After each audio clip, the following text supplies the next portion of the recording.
Yeah, I have a ridiculous amount of runout videos in my archives, and they're all getting pretty outdated really quick. And, it's either throw them out or go ahead and publish a bunch at a time because I'm trying to move on to bigger and better things around here. So, what's been happening lately is I've just been posting the recent stuff, the recent video footage, and in the meantime, the archives just keep on piling up and piling up. If I don't use them now, I'm never going to, because when I go out now to play pool, my mind is focused on moving on, expanding the channel, and just moving on, graduating through the ranks, and publishing better, newer stuff. So, it leaves a dilemma. It's taking up a lot of room in my computer. And, having archives filled with footage is a great thing in case, like your camera breaks and it's going to take a little while to get a new one, or, just so you can keep on publishing stuff just in case of an emergency. Or, if you got sick and you're stuck at the house, at least you could be productive on YouTube and you'd have stuff to publish and talk about. But it's just gotten to the point where it's absurd amount of footage. I have about, I don't even want to count how many runout videos I have. And sometimes in a video I'll publish as many as 5 or 6 runouts if they all hit on the same subject that I'm trying to make this video about. But most times it's either 1 runout, 2 runouts, or 3 runouts. And at this point I could probably take a year off of filming anything and just sit at the house and just keep on publishing videos. But I don't want to, flood my own market with outdated stuff. I want to keep on pushing you guys. I want to keep on pushing myself to bigger and better horizons. You get where I'm coming from? So the plan now, today, and in the next few videos is to put a lot in there, but to just kind of analyze them as we go, instead of really picking them apart and making graphics and saying this or that. And when we come up on something in real time, I'll keep the footage rolling and just say, well, I should have done this or I should have done that, and because of this or that or whatever. So yeah, that's where we're at. That's the only way I can figure out how to do it, and just decrease this amount of what I consider a little bit outdated at this point. There comes a time where it's just too much, and I can't move on to better things if I just keep on publishing 1 or 2 or 3 runouts at a time. In the meantime, life is passing us by here.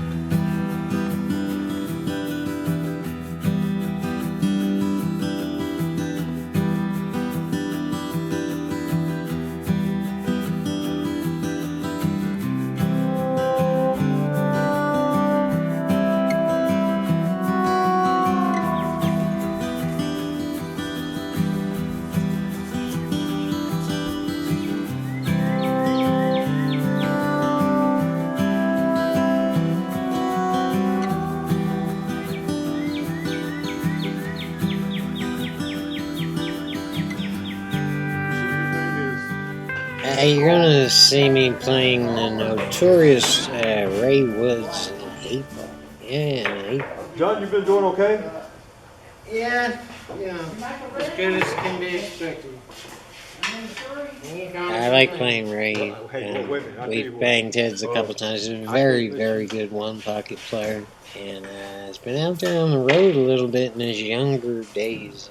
Not so much anymore. He's been trying to dodge me, but I snuck up on him today and got here a little bit early so we could You know, this is the only footage that I have on this day. Ray and I played for about an hour, and then my friend Richard came in and played for the rest of the night. He just hung out all night long, and we banged heads. So sometimes I come out to this place intending to make more videos, and I wind up locked up in action all night long. I'll take my time here trying to find the pattern, and I don't get off to a good start. Then Ray gets a bad roll. Well, you'll see what happens. Down in my back. And so I just committed myself to solids, and I shoot this ball fine, but if you ask me, I get a bad roll. You can decide what you want here.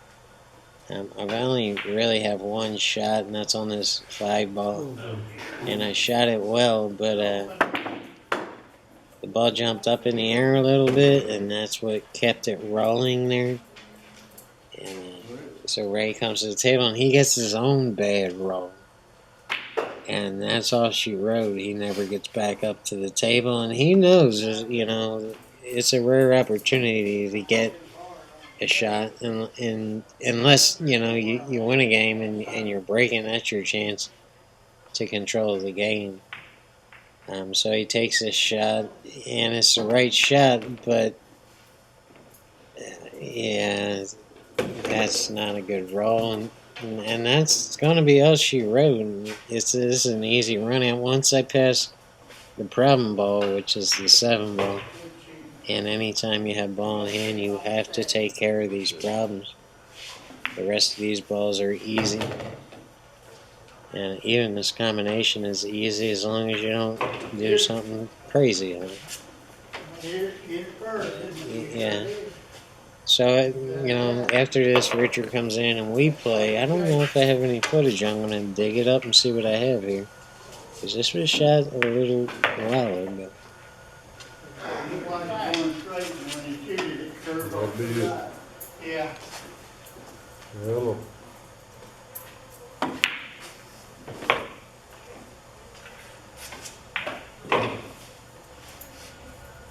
It's not just a stun shot here. I had to pull it back a little bit.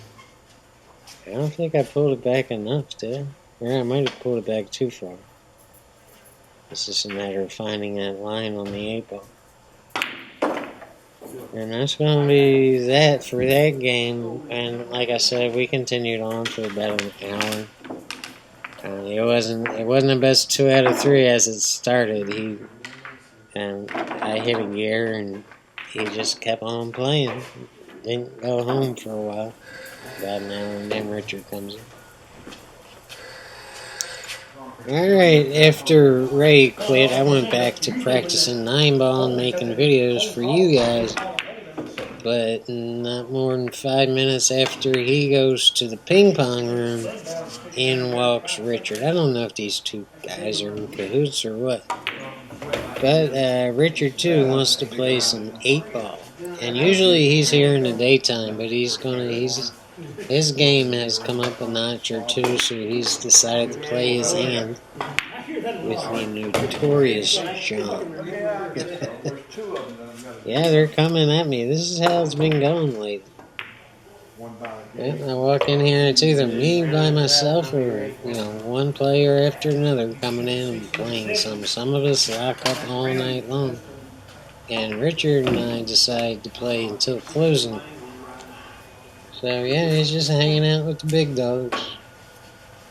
And we're going to get going and playing 8 ball here, but I don't think he likes being on camera, so I had to cut the camera. And watch his stroke here on the 7 ball. Yeah, trying to go through that. My tip of my stick came flying up, and that's the cardinal sin of pool. Keep your tip on the table.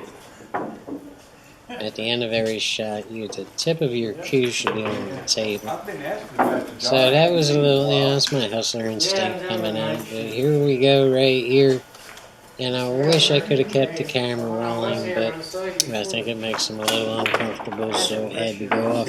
But that's okay because we have plenty and plenty of footage coming up for you. This is going to be a long one. Get some beer and some popcorn and whatever your thing is, and make yourself comfortable.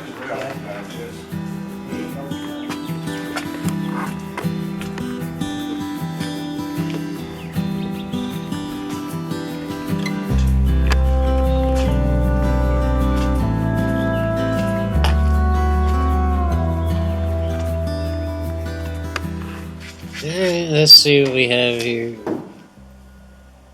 Oh yeah, I remember this. I wish I had gone harder off that rail. The problem was the angle. And I would have liked to have been a little more center table on this 2-ball, which is on the rail. And in order to make this shot, you have to put a little bit of right-hand English on it.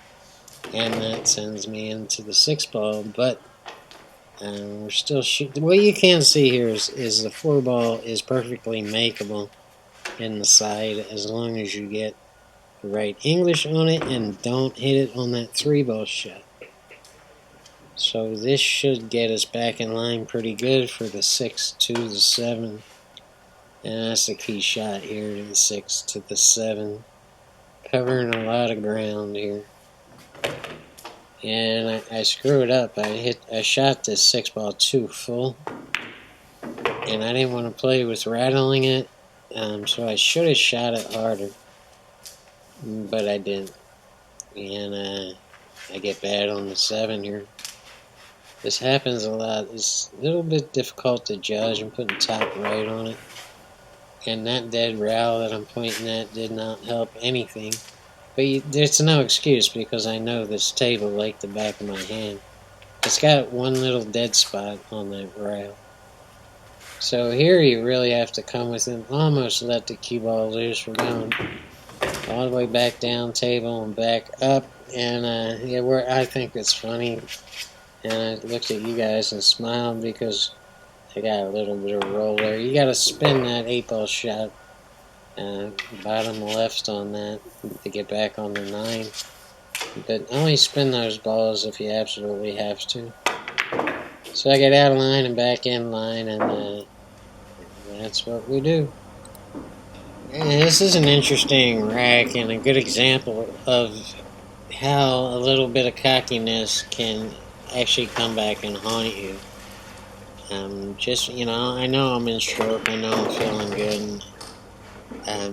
Just get a little bit too loose here at the end. And this 3-ball doesn't seem like it would be stunnable to stay up behind that 4-ball, but it is. And it just takes a little bit of inside English on that.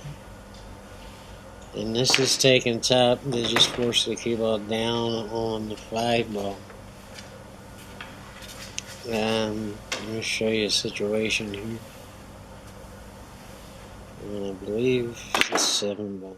Yeah, so I had to spin that out, and now I'm going to have to slow roll this. So you can't do this on a screwed up table. You have to make sure the table's level to shoot that shot. Here, I can't go 2 rails because of where the 9-ball is. So I'm putting a ton of right-hand English on it to kill it off the short route. But this is not the shot I wanted. I'm shooting this in the side. But I wanted to shoot this 8-ball in the corner. And that's a hard shot there to judge, and it's shot with top left. And I should have just settled with getting, somewhere near that side pocket and center table. But I tried to get perfect. And I'm a good banker. I'm not a great banker. I can pull them out when I really, really have to. I've worked on my banks game a lot. And I just can't get past the plateau between good and great. So I need to get back to work on my banks game.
video's not as narcissistic as it seems. I just don't want to throw this stuff out. I need something to do with it. We could analyze it one run out at a time, but and really dissect it, but that's going to take a while. We're just kind of playing here, so just like I said, kick your feet up. I got bad on this too, and wound up with a thing cut. But I was going through traffic, and that's a bank combination there. And that was extremely dangerous, but sometimes you just kind of have to cut Whitey loose and hope for the best. And that was definitely a case there. You almost couldn't miss that combination. And I'm hoping the 6-ball would stop the cue ball, but it didn't. So I get tough on the 3, and because of all that traffic, I have to put left-hand English on this ball. And that's a tough shot to judge with all that deflection, but I do it really well. And I'm hitting the gear here. This is going to be a long night, so just remember that brown flannel shirt and those baggy sweatpants. For a long ride here. I don't want to make this video too long. I don't want to go over an hour. YouTube lets me go 2 hours now if I want to. But, enough is enough. I'm trying to keep this under 1 hour. I just adjusted the back of my cue right there, and you don't want to do that while you're down on a shot. If you feel something's wrong with your aim, stand back up, and that's where you make the adjustment, usually in your stance. I don't know if you caught that, but I was adjusting while I was down, and that's a sure sign of an amateur there. Now here's my buddy Tony. He's giving me some support in my stop drinking thing, and I'm kind of explaining how I caught myself detoxing on video. Yeah, see, if this video camera wasn't rolling, I would have never caught that. Although that was going on when Mark Hillier was in town. I caught myself shaking at the table, but I didn't connect it with the alcohol. So yeah, that wasn't my best run out in the world, but I got out. It was a tough wreck, and it was a tough wreck because of all that traffic in the middle of the table. But I got out, and there's another one. Let's move on to the next one.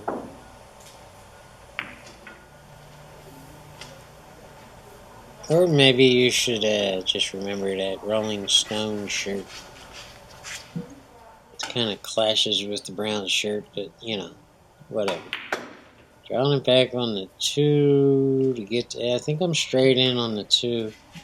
So, and this is a tough draw shot. You really have to stroke this. Just make sure you're solid and down on the ball.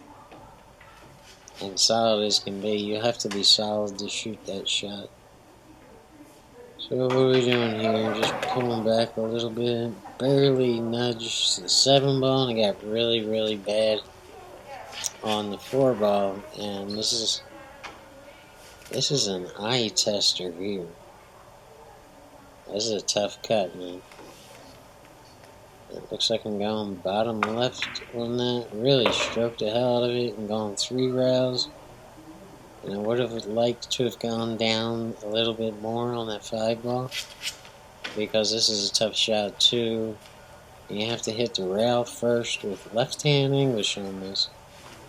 So when it comes off the rail, and you can't see it with the naked eye, but that's rail first. And when it comes off the rail, it hits the 5-ball in the right spot, and makes the ball and gets on the 6-ball. That was the toughest part, getting on the 6. What are we doing here? Just easing it up.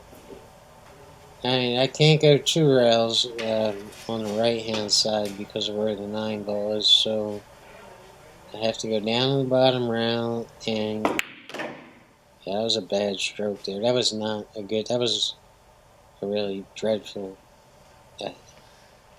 stroke on that shot, and the only thing you can do here is stop it. Don't try to do anything fancy here. Don't try to cheat the pocket, just make the ball. 9 ball, you know, it's a long shot, but it's perfectly makeable. The biggest lesson you'll learn as you know, as your game improves, is to stop doing crazy, stupid stuff. Flirting with that side pocket the whole game, but we got through it. Yeah, that's a big lesson on that. Don't do anything. Just keep it simple. If there's doubt, don't do it. Just don't try to do crazy shots. Don't cheat the pocket. Just win the game.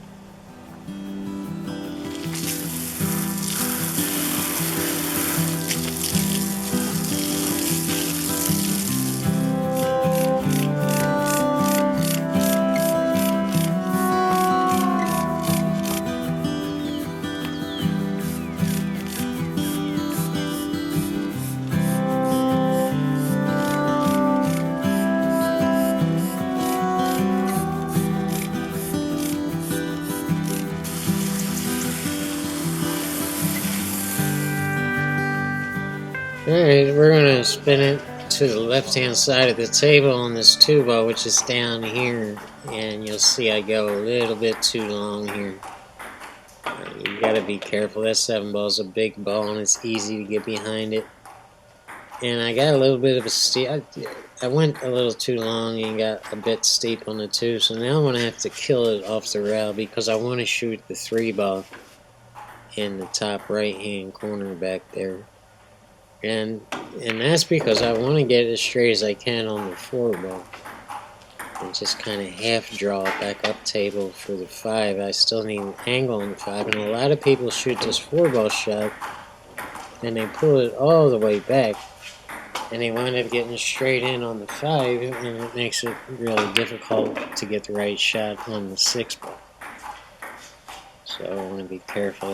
This is about the angle I want. I didn't want to be on the rail. And this is shot with top right to keep the cue ball on the left-hand side of the table.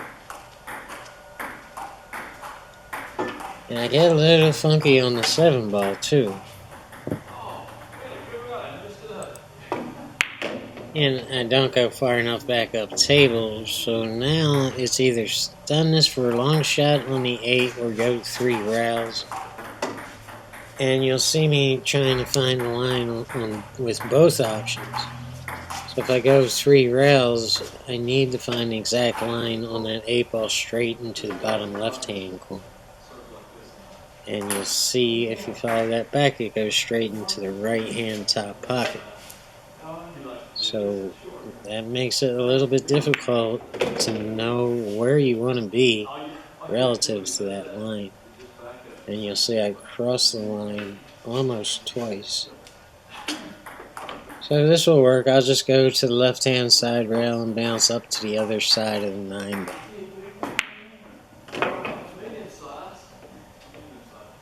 And got a little below it, so I'm on the right side of the 9 ball. It could have been a lot better, but it could have been a lot worse too.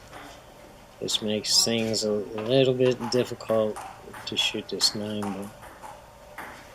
Just take your time, get down, stay solid. Breathe, don't forget to breathe. And follow through with that stroke and you're good. Long choose the next one. The end of this game here is a classic example of when to play the rails. And I'm spinning this 1 ball shot in to get back down table through traffic and back down table on the 2. And I wind up straight in on the 2. So I'm going to draw it back to get right on the 3 ball. And it's not exactly, I wanted to push out a little bit further than that. But instead of going 3 rails here, and you're going to hit the 5 ball if you do that, I'm just going to the rail with top left to kill the angle off the rail and just go across the table for that 4 ball shot. And this is dangerous too to get on the 5. This is bottom left here. There's a good stroke on that. And it came up pretty much perfect. Now I'm looking for the line on the 6 ball and where it's going to intersect with the rail. So I decide not to play that line because it's a potential scratch shot. So I'm just coming up center table on the 6 ball. And that leaves me with a right hand angle on the 6, so we're just going to spin this one two rails, and be careful, don't overspin this or overhit it, because chances are real good that you're going to wind up all the way back down table if you do that. So I can see my stroke coming together right there. Wind up good. Now it's another 2 rails on the 8 ball. I'm not spinning it that much. I was top with just a little bit of right, just enough to get there on the 8 ball. And yeah, I have a bit of a cut shot here, but I played this kind of dumb. I went all the way down to the bottom rail, which is really dangerous there. I didn't have to shoot that 8 ball that hard.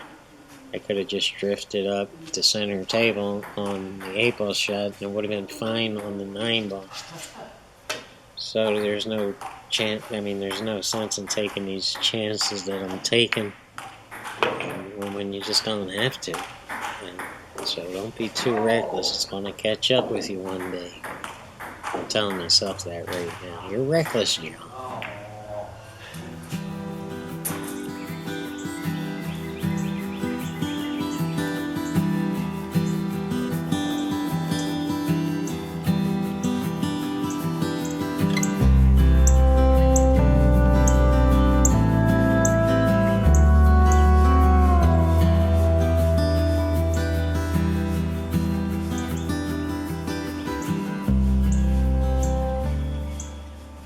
Alright, what do we have?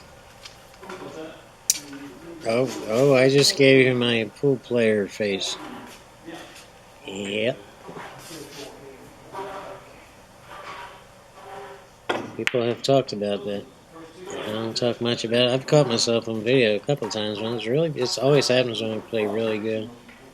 I needed that angle on the 2 so I get to the right side of the table, because that was a combination, and I knew the 2 was going to be drifting to the right side after I made it.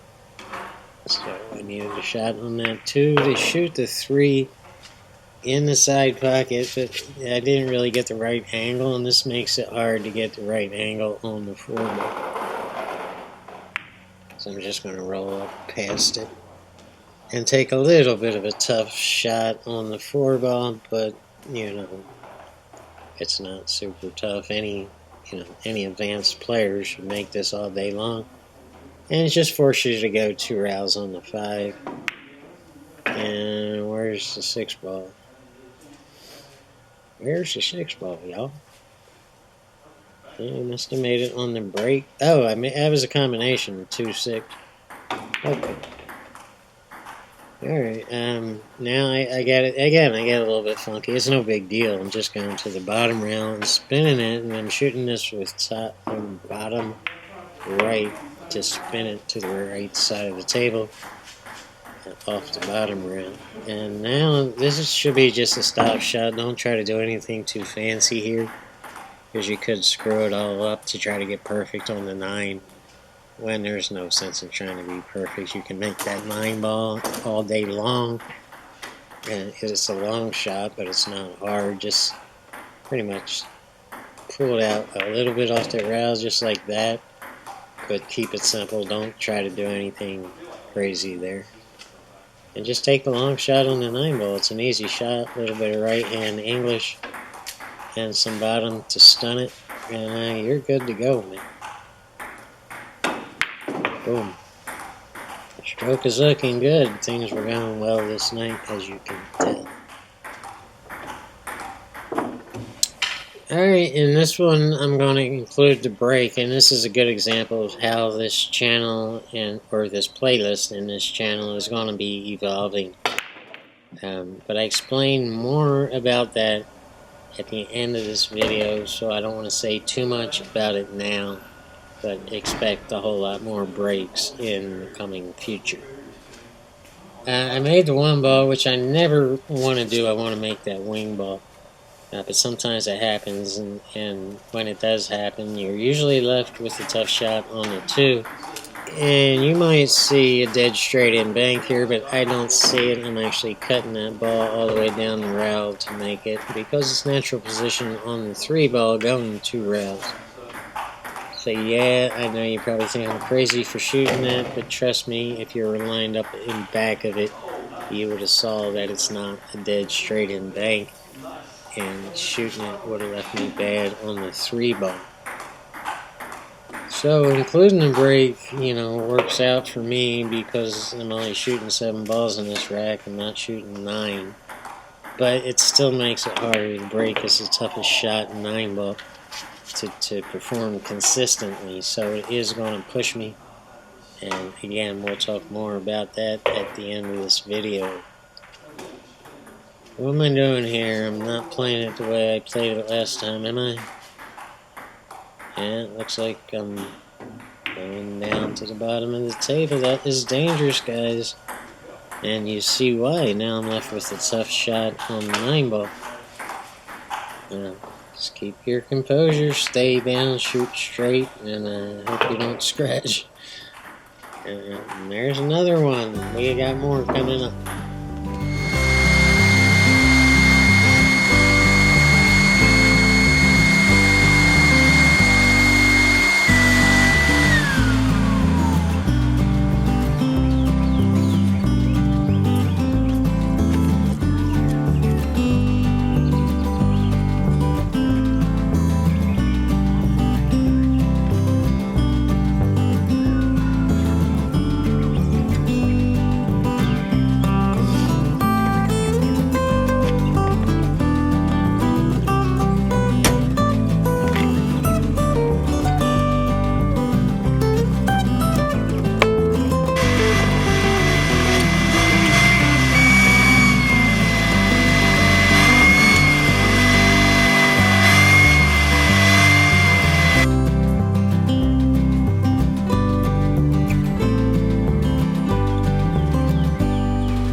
Alright, lots cue ball movement in this rack, which makes things a whole lot harder on a player. And it's just harder to gain position, and a lot can go wrong anytime you're moving the cue ball a whole lot. We particularly have an issue with the 4 to the 5. On that 2 ball shot, you have to pull it out of the corner to keep from scratching.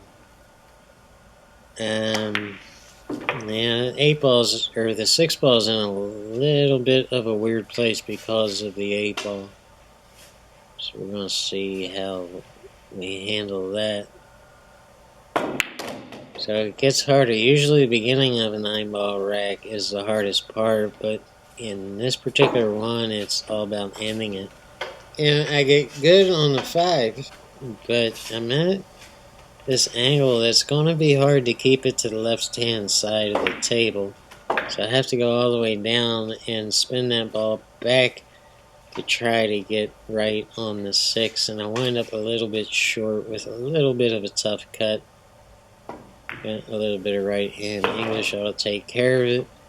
And I get perfect on the 7 to get to the 8, but you got to be careful. You want to stay on the right-hand side of that 8 ball line, and I go past it. So now I can go 3 rails on this and go to the short side of the 9, but I decide not to do that. And to kill this ball by going 2 rails, you saw me point to the angle I want, and just go 2 rails back up table. This is dangerous because it's going to kill the momentum of the cue ball off the short rail. I have to send it back up table, so you have to hit that a little bit harder than you normally would. And again, I didn't want to go 3 rails on that, and I figured, well, let's do it that way. So I'm being a little bit risky and taking some chances here, being a bit reckless, but that's what I do sometimes, especially when I feel cocky, and that can and will catch up with you.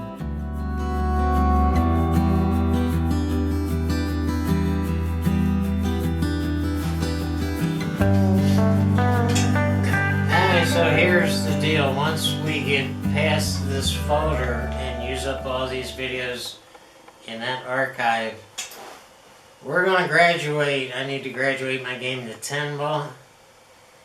And that's what we're going to be focused on. But I'm also going to be publishing 8 ball, 9 ball videos. But the big change here is they will include the break, which makes my job a little bit harder, which, you know, pushes me to excel my game.